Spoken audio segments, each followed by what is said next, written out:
Hello दोस्तों, आप सभी का हार्दिक स्वागत करता हूं मैं अपने यूट्यूब चैनल में। आज हम क्लास 8 का इतिहास का आधुनिक यूरोप का उदय, आज हम इसको देखेंगे। इसमें इसके क्या क्या बारे में बताया गया। तो चलिए दोस्तों स्टार्ट करते हैं। आधुनिक यूरोप का उदय, इसमें क्या होता है, जो इतिहास वो 3 कालों में विभाजित है। प्राचीन, मध्य और आधुनिक इतिहास के बारे में। जो प्राचीन और मध्य है हम उसको पिछली क्लास में पढ़ चुके हैं। अब 7th क्लास में अब हम इसको आधुनिक काल देखेंगे। ठीक है दोस्तों, अब देखते हैं कि इसमें और क्या क्या बताया गया। यह विभाजन विभिन्न देशों की एक निश्चित और लंबी अवधि तक चलने वाले राजनीतिक, आर्थिक,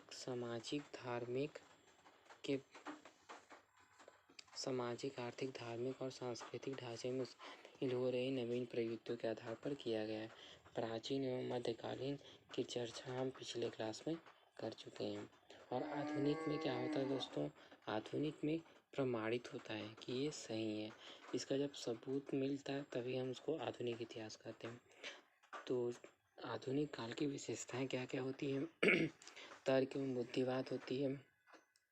इस युग में व्यक्ति किसी तथ्य को तब स्वीकार करता है जब वह उसे तर्क की कसौटी पर प्रमाणित पाता है। इसके कारण यूरोप में विज्ञान का विकास हुआ। दूसरा है मानवता में क्या होता है दोस्तों, यह इस युग में मानव की जीवन की भौतिक सुखों को ज़्यादा महत्व दिया जाने लगा। जैसे मनुष्य की उन्नति करने एवं एक उन्नत समाज का निर्माण करने की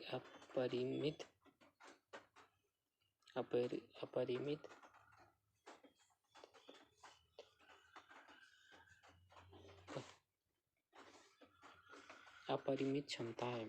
ठीक है दोस्तों, और ये फिर उसके बाद नवीन अन्वेषण। आधुनिक काल में भौतिक खोज, विज्ञान की प्रगति, औद्योगिक क्रांति और नवीन सामाजिक विचारधाराओं की शुरुआत हुई। फिर यह ध्यान रखने योग्य बात है कि ये बातें अलग अलग महाद्वीप व देशों में वहाँ की सामाजिक, राजनीतिक व आर्थिक स्थितियों को उनमें आ रही परिवर्तन के आधार पर अलग अलग समय में फैली। जैसे उदाहरण के लिए आधुनिक इतिहास कब आया था, 15वीं से 16वीं सदी के बीच में आया था। भारत में कब आया, 18वीं शताब्दी के बीच में। इसका मतलब है कि संपूर्ण विश्व में आधुनिक काल का उदय एक साथ नहीं हुआ है। ठीक है दोस्तों, फिर इस आधुनिक काल का इतिहास जानने के हम उन तमाम साधनों की जानकारी जरूरी है जिसे हम इतिहास के स्रोत कहते हैं। फिर आगे देखते हैं दोस्तों, हम आधुनिक इतिहास की सामग्री हमें न सिर्फ बहुतायत स्रोतों से प्राप्त होती है बल्कि इसे प्राप्त करना अधिक आसान भी है। आधुनिक काल में सरकारी कामकाज संबंधी दस्तावेज को सुरक्षित रखा जा रहा है। इस काल में लिखी व छिपी पुस्तकें न सिर्फ आसानी से उपलब्ध है बल्कि यह कई पुस्तकें पुनः मुद्रित भी होती रहती हैं। इसमें विभिन्न साहित्य जैसे उपन्यास, जीवन यात्रा, वृत्तांत आदि शामिल। इसके अलावा तत्कालीन समाचार पत्र भी उस समय का इतिहास जानने का महत्वपूर्ण स्रोत है। क्या स्रोत है दोस्तों, सामाजिक समाचार पत्र। साथ ही कुछ व्यक्ति आज हमारे बीच हैं जिन्होंने भारत के स्वतंत्र संघर्ष या अन्य घटनाओं को अपनी आंखों से देखा था, उसमें भाग लिया है। फिर इसलिए हमें आधुनिक इतिहास की अनेक जानकारियाँ प्राप्त हुई है। जैसे दोस्तों आधुनिक इतिहास के कालों का स्रोत, पहले क्या है, लिखित इतिहास में क्या मिलता है, विभिन्न साहित्य रचनाएं, जीवनी, उपन्यास, स्मरण आदि। फिर विभिन्न शासकीय और अशासकीय दस्तावेज, पत्र समाचार, दैनिक समाचार पत्र, त्रैमासिक पत्रकार और धार्मिक साहित्य, विभिन्न धर्म गुरुओं, मीमांसाओं धर्म जैसे जैन धर्म, बौद्ध धर्म हो गया, ऋग वैदिक काल, ये सब की जानकारी मिलती है। ठीक है दोस्तों, मौखिक इतिहास में देखते हैं हम आम लोगों के अनुभव, लोक कथाएं, जनश्रुतियाँ। फिर वो आधुनिक संचार साधन मतलब बातचीत करने का, आने जाने का तो radio television, photograph, audio video cassette, ये सब। फिर आधुनिक स्थापत्य, नई दिल्ली का नगर नियोजन, संसद Bhavan, Rashtrapati Bhavan, prince of Wales museum, Chhattisgarh का महान घासीदास संग्रहालय, ये सब।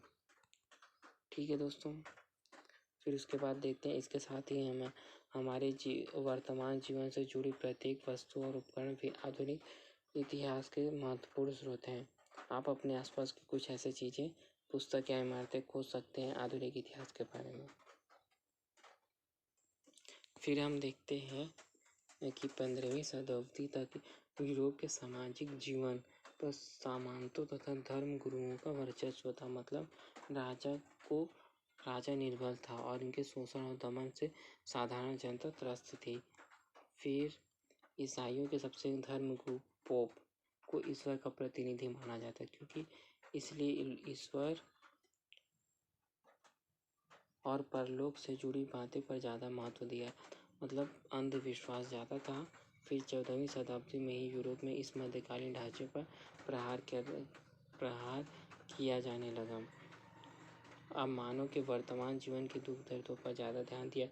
इस समय प्रबंध विचारक समाज में प्रचलित पारंपरिक विचार और तर्क के आधार पर समीक्षा करने लगे और लोगों को बुद्धिनिष्ठा का महत्व समझाने लगा। बुद्धिनिष्ठा क्या होता है दोस्तों?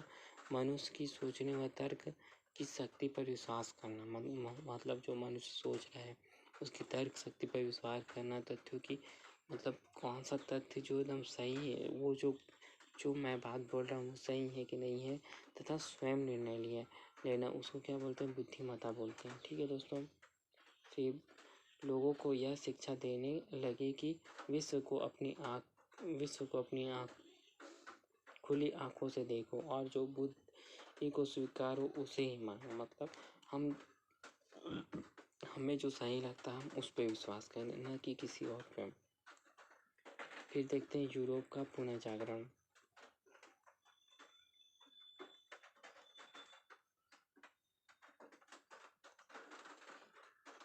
फिर 15वीं शताब्दी में यूरोप में पुनर्जागरण अर्थात वैचारिक क्रांति का आरंभ हुआ। ग्रीक, लैटिन आदि भाषाओं के प्रचलन ग्रंथों का स्थानीय भाषाओं में अनुवाद हुआ। मतलब जो वहाँ की स्थान है, वहाँ पे जो भी भाषा आती तो उस स्थान पे उसका अनुवाद हो गया, नए सिरे से अध्ययन होने लगा। छपाई की मशीनें का आविष्कार होने के कारण पुस्तकें अधिक मात्रा में छपने लगी, आसानी से और कम कीमतों में लोगों को उपलब्ध होने लगी। ज्ञान का प्रसार बहुत तेजी से होने लगा। फिर उसके बाद प्राचीन ज्ञान एवं नवीन विचार के अध्ययन से वैचारिक क्रांति को प्रेरणा मिली। कौन सी क्रांति को प्रेरणा मिली दोस्तों? वैचारिक क्रांति को प्रेरणा मिली। प्राचीन ग्रंथों से में निहित बुद्धिनिष्ठा, बौद्धिक जीवन के महत्व का बोध आदि बातें यूरोप में पुनः जड़ें पकड़ने लगी। इस दृष्टिकोण से साहित्य, चित्रकला, शिल्पकला, विज्ञान आदि सभी विधाओं को प्रभावित होने किया। कलाकार अपनी कलाकृतियों से देवी देवताओं की मूर्ति बनाने लगे। देवदूतों की स्थापना, मनुष्य की भावना एवं प्राकृतिक सौंदर्य का चित्रण करने लगा। कोपरनिकस तथा गैलीलियो ने जैसे खगोल विज्ञान के ब्रह्मांड के बारे में प्रचलित सिद्धांतों का खंडन करके नए सिद्धांतों का प्रतिपादन किया। जैसे जो पृथ्वी है, जो सूर्य है वो नहीं घूमता, बल्कि पृथ्वी सूर्य के चारों ओर चक्कर लगाती। इन सब का यह हुआ कि धार्मिक मान्यताओं पर आधारित विचार प्रभावित होने लगा और धर्म आंदोलन का सूत्रपात हुआ। ठीक है दोस्तों, आगे हम अगले पार्ट में देखेंगे। Thank you. हेलो दोस्तों, आप सभी का स्वागत करता हूँ अपने यूट्यूब चैनल पे। आज जो हम ये आधुनिक यूरोप का उदय देख रहे थे, आज मेरा सेकेंड पार्ट है, तो मैं इसको आगे कंटिन्यू करता हूँ। तो आगे देखते हैं दोस्तों, धर्म सुधार आंदोलन। अब ये धर्म सुधार आंदोलन क्या होता है? कैसे पहले क्या होता था कि जो बाइबिल में लिखा हुआ है उसको ना लोग बता के झूठ बता के कि ऐसा होता है, धर्म में ऐसा होता है, भ्रष्टाचार का बोलबाला था। तो इसीलिए वो जो बाइबिल में लिखा हुआ है उसी चीज़ को लोगों के सामने रखने के लिए और अपने स्वयं से पढ़ के समझे कि वो लिखा क्या है, तो उस आधार पे चलने के लिए बताया गया। ठीक है दोस्तों, मध्यकालीन यूरोपीय समाज पर रोमन कैथोलिक चर्च का अत्यधिक नियंत्रण था। ईसाई धर्म बाइबिल लैटिन भाषा में लिखा गया था। सामान्य लोगों इस लैटिन भाषा को नहीं समझते थे। लोगों की इस अज्ञानता का अनुचित लाभ उठाते हुए ईसाई धर्म गुरु कर्म कांडों को बढ़ावा देते थे। वह धर्म के नाम पर लोगों का शोषण करते थे। ठीक है दोस्तों, क्या था, जो ईसाई धर्म गुरु हैं वो कर्म कांडों को बढ़ावा देते थे और वो धर्म के नाम पे लोगों से पैसा लेते थे या उनका शोषण करते थे, बोलते थे ये करो वो करो, और धर्म संस्थाओं में भ्रष्टाचार का बोलबाला था। इस भ्रष्टाचार के विरुद्ध यूरोप में जो आंदोलन आरंभ हुआ उसे क्या कहते हैं, धर्म सुधार आंदोलन। तो फिर उन तीनों के विचारक ने धर्म संस्थाओं व्याप्त भ्रष्टाचार के विरुद्ध आवाज बुलंद की। बाइबिल के अनुसार स्थानीय भाषाओं में किया गया, ताकि जो बाइबिल था वो क्या था, पहले लैटिन भाषा में, फिर उसको क्या किया गया, स्थानीय भाषा में, ताकि सामान्य लोग अपने धर्म ग्रंथों को स्वयं पढ़ सकें, उन्हें समझ सकें, फिर उसके आधार पे उसका पालन करें। मार्टिन लूथर नामक जर्मन धर्मगुरु ने धार्मिक संस्थाओं के दुराचार की निंदा करते हुए खुला व्यक्त जारी किया, जिसमें उन्हें जनता से कहा, आप लोगों को धर्म गुरुओं के कथन को ही धर्म न मानकर स्वयं बाइबिल पढ़ना चाहिए और धर्म के तत्वों को समझना चाहिए। मतलब ये बहुत अच्छा चीज़ बोल रहा है कि आपको खुद स्वयं ही बाइबिल पढ़ना चाहिए और धर्म के तत्वों को खुद से समझना चाहिए कि उसमें क्या है। उन्होंने ईसाई धर्मगुरु के प्रमुख पोप का निरंकुश सत्ता को चुनौती दी और धर्म व्यवस्था में प्रचलित दोषों का विरोध किया, इसलिए उनके अनुयायियों को प्रोटेस्ट कहा जाता है। धर्म व्यवस्था में प्रचलित दोषों का जो विरोध करते थे उनको प्रोटेस्ट कहा जाता है। फिर धर्म सुधार आंदोलन के फलस्वरूप पोप के दबदबे में कमी आई। पोप के वर्चस्व से परेशान यूरोप में कुछ शासकों ने भी पोप का वर्चस्व मानने से, जो पोप का जो वर्चस्व था उसको मानने से सबने इनकार कर दिया। इन्होंने इंग्लैंड का राजा हेनरी अष्टम भी एक थे। इस तरह धर्म सुधार आंदोलन ने यूरोप में आधुनिक विचार का सूत्रपात का पुनः जागरण को संभव बनाया। ठीक है दोस्तों, आगे देखते हैं राष्ट्रवाद और राष्ट्रीय राजतंत्रों का उदय। राष्ट्रवाद क्या होता है? 16वीं शताब्दी में यूरोप में सामंतों की सत्ता का लोप होने लगा और राजाओं का महत्व बढ़ने लग गया। क्या होने लग गया? सबको मतलब राजा बनना है, उसका लोगों के मन में लालच बढ़ने लग गया। एक निश्चित भौगोलिक क्षेत्र में लंबे समय से निवास करने वाले समान भाषा, ऐतिहासिक परंपरा, राजनीतिक तथा आर्थिक हित संबंधों वाले लोगों में राष्ट्रीय भावना का प्रतीक बन गया। धीरे धीरे सारी सत्ता राजाओं के हाथों में केंद्रित हो गई और वह प्रबल हो गया। मतलब सारी शक्ति जो राजा के हाथ में आ गई और वो प्रबल हो गया। इन सब के कारणों से यूरोप में राष्ट्रीय राजतंत्रों का किसका उदय हुआ? राष्ट्रीय राजतंत्रों का। इंग्लैंड, फ्रांस और स्पेन आदि राष्ट्रीय राजतंत्र अस्तित्व में है। कौन कौन से आया दोस्तों? इंग्लैंड आया, फ्रांस आया और स्पेन आया। इस राष्ट्रीय राज्यों का उदय आधुनिक युग का महत्वपूर्ण विशेषता है। किसकी विशेषता है? महत्वपूर्ण विशेषता है। आगे देखते हैं दोस्तों यूरोप का एशिया के साथ व्यापार। तो भारत और यूरोप देशों का व्यापारिक संबंध क्या है? बहुत पुराने। जल और थल दोनों ही मार्गों से भारत तथा यूरोप के मध्य व्यापार होता था। पहला मार्ग था ये जल मार्ग था, जो आप इससे मैप को बहुत अच्छे से देख के इसको समझ सकते हैं कि इसका पहला मार्ग कहाँ से कहाँ तक था और दूसरा मार्ग कहाँ से कहाँ तक।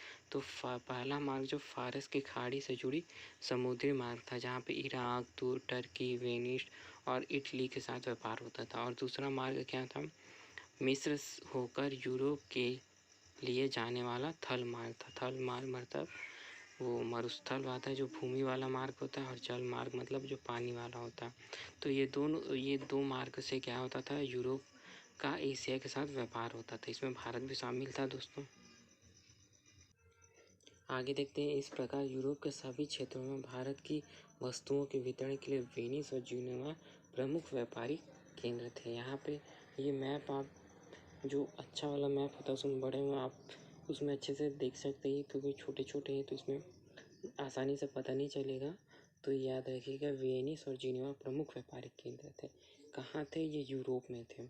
इटली ने भारत की प्रमुख वस्तुओं के व्यापार पर अपना अधिकार जमाए रखने के लिए यूरोपीय शक्ति की हिस्सेदारी समाप्त कर दी। मतलब जो इटली था उसने क्या किया, यूरोप के साथ जो भारत का व्यापार होता उसको समाप्त करने की कोशिश थी। इसीलिए उसने 1453 में कुस्तुनतनिया इस्तंबुल पर तुर्क ने अधिकार कर लिया।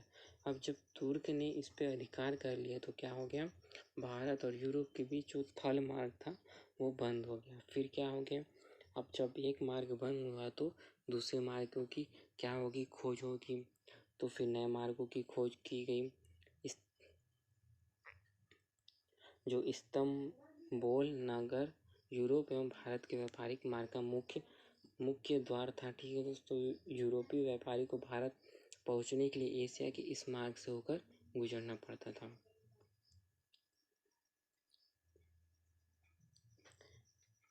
किंतु इस्तंबुल पर तुर्क कब्जे के बाद यूरोप से भारत को जोड़ने वाला यह एकमात्र व्यापारिक थल मार्ग बंद हो गया। फिर अरब व्यापारी अब एशियाई देशों से मूल्यवान रत्न, उत्तम श्रेणी के सूती तथा रेशम वस्त्र और शक्कर आदि इत्यादि यूरोप ले जाते थे। कौन लेके जाता था? अरब व्यापारी। यह माल इटली के जिनेवा, वेनिस, मिलान इत्यादि शहरों में उतारा जाता था।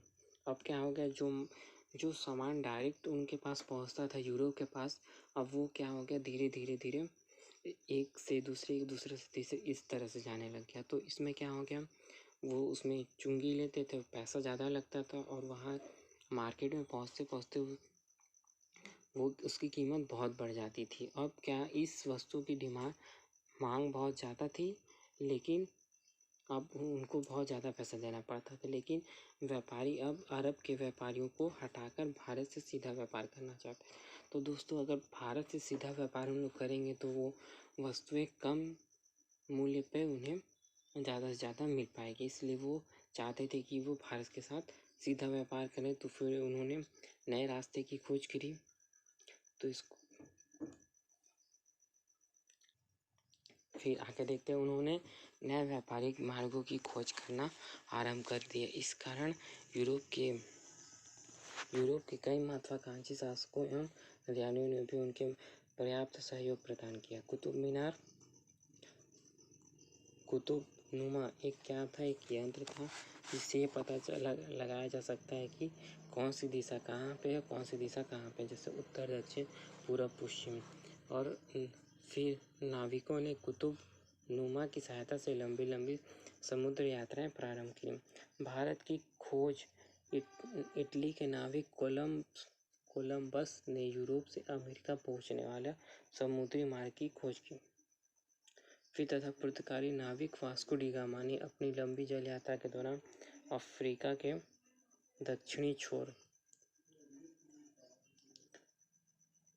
छोर से होते हुए 20 मई 1498 को भारत के पश्चिमी समुद्र तट पर कालीघाट बंदरगाह तक पहुंचा गया। इसमें क्या हुआ दोस्तों, पहले क्या हुआ, जो एक जल मार्ग थे और एक थल मार्ग थे। जो थल मार्ग था उसने वो बंद हो गया। अब क्या हो गया, उनको जो सामान मिल रहा था वो ज़्यादा कीमत पे मिल रही थी। इसलिए यूरोपियों ने क्या सोचा कि हम भारत से डायरेक्ट व्यापार करेंगे तो हमको ज़्यादा फ़ायदा होगा।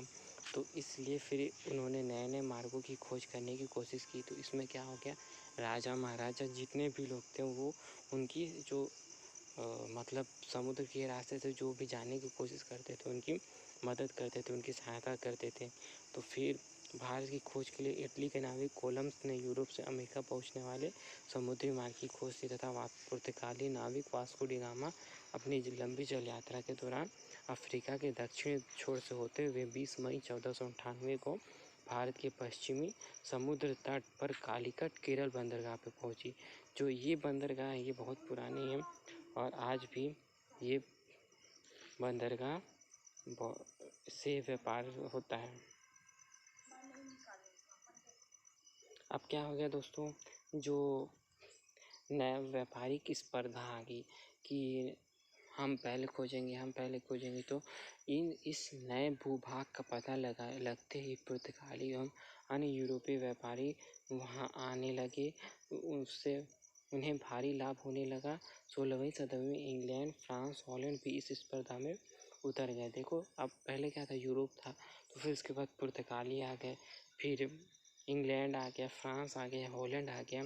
उन्होंने भी अपनी सामुद्रिक शक्ति बढ़ाने और अपने नाविकों को लंबे समुद्री अभियान पर जाने के लिए प्रोत्साहित किया। फलस्वरूप यूरोपीय राष्ट्रों के बीच व्यापारिक स्पर्धा आरंभ हो गई, मतलब कंपटीशन आरंभ हो गया। व्यापारिक स्पर्धा को बोल सकते हैं कि हमें पहले जाना, फिर हमें ज़्यादा फायदा होगा। ठीक है दोस्तों, फिर क्या हो गया, व्यापारवाद का उदय हुआ। 17वीं शताब्दी में विदेशी व्यापार यूरोप की अर्थव्यवस्था का प्रमुख घटक बन गया तथा व्यापार में वृद्धि करना शासकों की प्रमुख नीति बन गई। अब क्या हो गया, व्यापार मतलब जो राजा महाराजा बनता था वो क्या करता था कि जो ये सब मतलब नाविक लोग खोज करेंगे किसी चीज़ का, अगर कहीं लंबी यात्रा पे जाएंगे और तो उनको ज़्यादा छूट दी जाती थी और व्यापार वर्ग को एक अलग बढ़ावा देने की कोशिश की गई। फिर व्यापारिक कंपनी की स्थापना।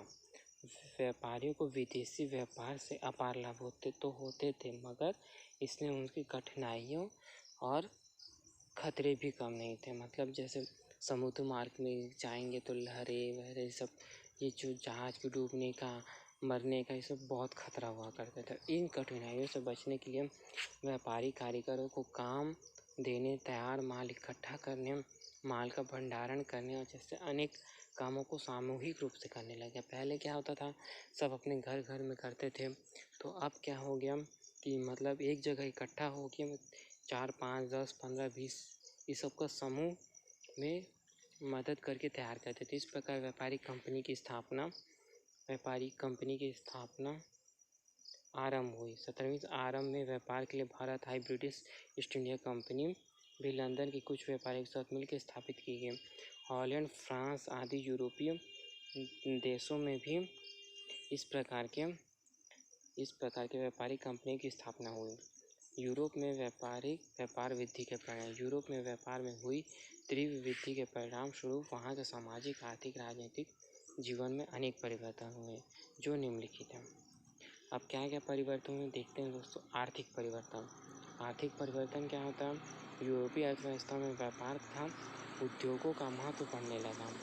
मध्यकाल में प्रचलित वस्तु विनिमय पद्धति के स्थान पर सोने चांदी के सिक्के आर्थिक लेन देन के माध्यम से बन गया। अब पहले क्या होता था, मध्यकाल में वस्तु विनिमय की पद्धति थी। वस्तु विनिमय मतलब एक वस्तु देना दूसरी वस्तु को लेना, ये प्रथा थी। लेकिन बाद में क्या हो गया, जो सोना चांदी सिक्के हैं उससे लेन देन आरंभ हो गई। अब लंदन, ब्रिटिश जैसे अनेक नए व्यापारियों केंद्र उदय हुए। व्यापार के लिए पूंजी उपलब्ध कराना, बैंकों की संख्या में वृद्धि हुई। मतलब पैसे उपलब्ध कराना, कहीं से ब्याज पे पैसे ले सकते हैं या बैंक से पैसे ले सकते हैं। व्यापार में अधिकाधिक पूंजी का। इसके आगे देखते हैं दोस्तों बाद में। थैंक यू दोस्तों, अगर वीडियो अच्छा लगा तो लाइक करें।